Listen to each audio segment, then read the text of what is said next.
We're back still at 557, and we're still on example 3.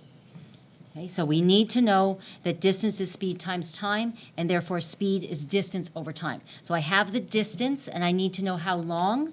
Do I know how long? We told you. We told you when they met. That's why I said they needed to give us the time, right? Because it makes it an easier question. So the speed is going to be, so speed is distance over time. Speed is distance over time. The distance is 509. And how long was the police airplane flying for?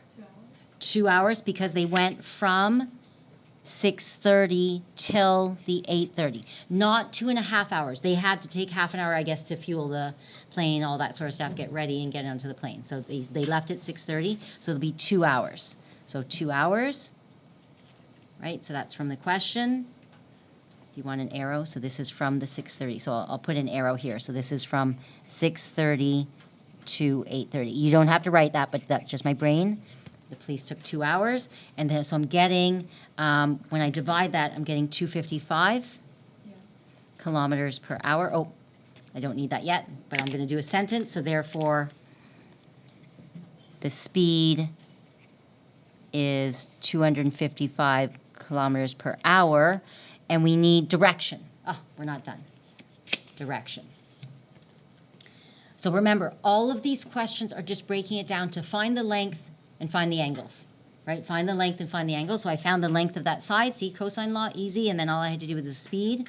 The second part I need to finish this up is the direction, which means find the angle of the police officer. So you're going back to P and find this angle, not the arrival angle.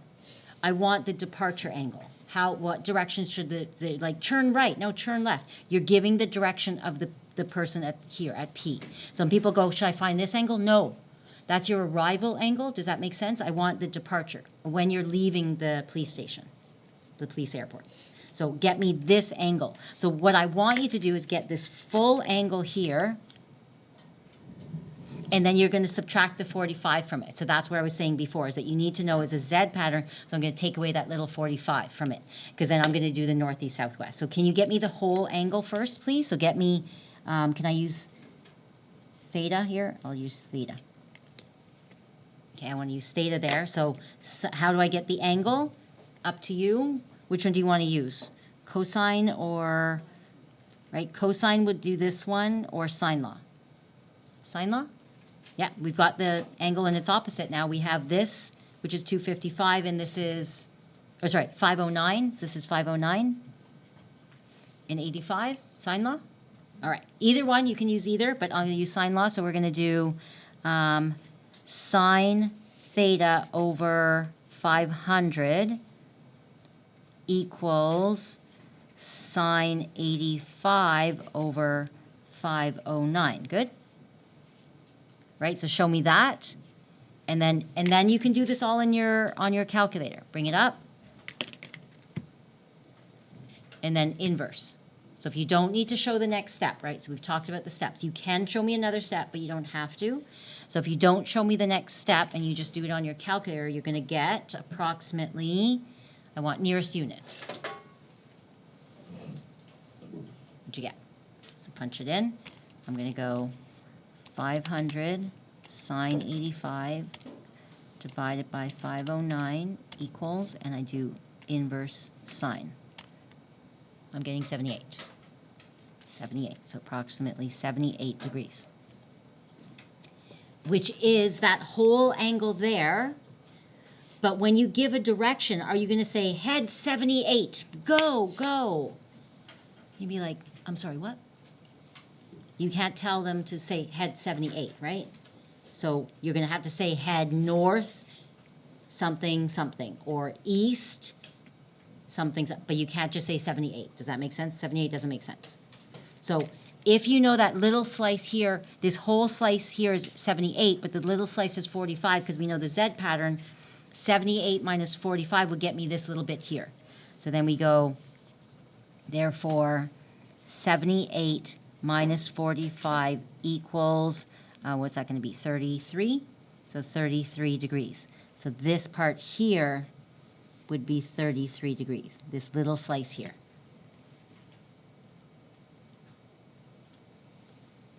Okay, so now give me the direction. The speed is this, and you can give me the direction. You don't have to put it in square brackets. I know that from science class, some people are told to put it in square brackets. That's fine. So if I know that little slice there is 33, am I going to head east, turn 33? Is that okay? Heading east, and I turn 33 degrees to the north. Or you can do 180 minus that. So or north, sorry, not 180, 90 minus 33, 57 degrees east. Does that make sense?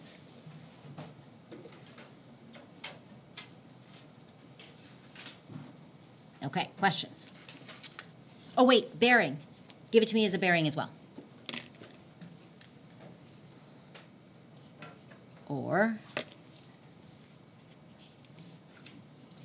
with a bearing, okay, so based on what I said about bearing, if it's that little slice is 33 and bearing has to start at due north and head clockwise, how would I state it as a bearing?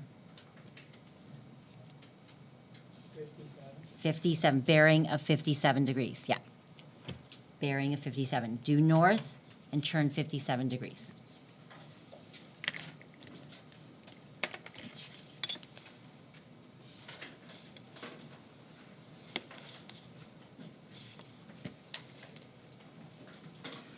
Any other questions?